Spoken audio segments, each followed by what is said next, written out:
Pernah dengar nggak sih kata degrees of comparison atau kita sering dihadapkan dengan pilihan-pilihan untuk membandingkan mana yang biasa saja, yang lebih baik, dan yang paling baik, atau yang mudah, yang lebih mudah, dan yang paling mudah. Nah, semuanya itu disebut dengan degrees of comparison. Dari kata compare, degrees of comparison adalah teori perbandingan yang biasanya membandingkan adjektif atau kata sifat.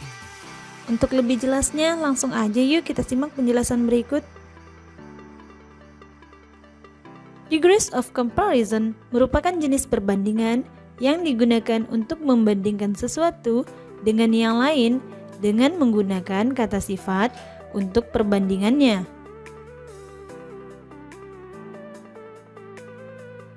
Di dalam bahasa Inggris, ada 3 tingkat perbandingan yang digunakan: positif, komparatif, dan superlatif. Yang pertama adalah dalam bentuk positif degree. Bentuk positif digunakan jika tidak ada hal yang dibandingkan. Rita is a kind and humble girl. Rita adalah seorang gadis yang baik dan rendah hati. Budi is diligent boy in the class. Budi adalah seorang anak laki-laki yang rajin di dalam kelas. Kemudian dalam bentuk positif degree ini juga digunakan untuk membandingkan dua orang atau benda yang sama atau sebanding. Dengan kata lain, benda yang dibandingkan berada di level yang sama dengan pembandingnya, sehingga kata as yang berarti sama harus digunakan dalam kalimat positif degree. Budi is as smart as his brother. Budi sama pintarnya dengan saudara laki-lakinya.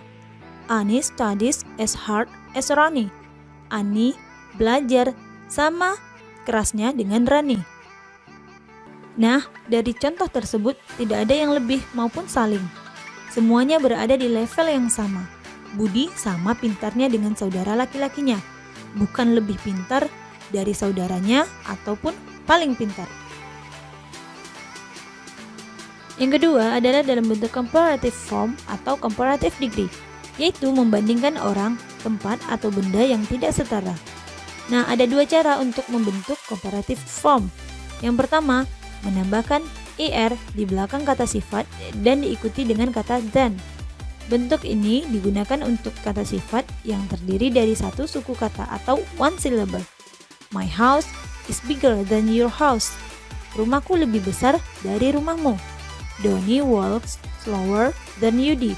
Doni berjalan lebih pelan daripada Yudi. Yang kedua yaitu menggunakan more plus adjective plus than.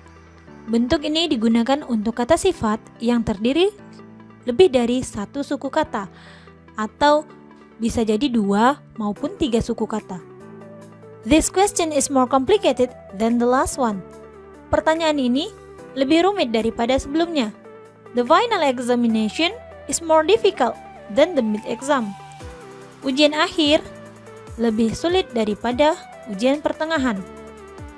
Dalam bentuk comparative degree ini, bisa dilihat dari contoh-contoh kalimat tersebut, seseorang atau satu benda berada di level yang lebih tinggi daripada pembandingnya. Yang ketiga adalah jenis superlative form atau superlative degree. Superlative form digunakan ketika ingin membandingkan 3 atau lebih, baik orang, tempat, ataupun benda. Dalam superlative degree, sebuah benda atau seseorang tidak mempunyai pembanding karena dia adalah yang paling di antara semuanya. Jadi kata the digunakan sebelum kata sifat untuk menegaskan bahwa sifat tersebut adalah yang paling di antara semuanya. Nah, di sini ada 2 cara untuk membentuk perbandingan superlatif. Yang pertama, menambahkan st di belakang kata sifat dan menggunakan kata the sebelum kata sifat. Bentuk ini digunakan untuk kata sifat yang terdiri dari satu suku kata atau one syllable. Budi is the tallest student in the class. Budi adalah murid yang paling tinggi di dalam kelas. That is the biggest house in the village. Itu adalah rumah yang paling besar di desa. Dan yang kedua, menambahkan kata-kata the most sebelum kata sifat. Bentuk ini digunakan untuk kata sifat yang terdiri dari 2 atau lebih suku kata. Patrick is the most diligent student in the class. Patrick adalah murid yang paling rajin di dalam kelas. She is the most beautiful student in the class. Dia adalah murid yang paling cantik di dalam kelas. Baik, untuk kata irregular atau kata yang tidak beraturan, kita bisa lihat pada tabel berikut, baik dalam bentuk positif, komparatif maupun superlatif. Misalnya pada kata good menjadi better dan best, yang artinya adalah baik. Nah, jadi di sini tidak semua kata bisa memiliki tambahan IR ataupun IST pada ujungnya. Memang ada beberapa kata yang memiliki perubahan bentuk baik dalam bentuk komparatif maupun superlatif. Nah, di sini bisa kita lihat ya, kata apa-apa saja yang bisa memiliki perubahan bentuk tersebut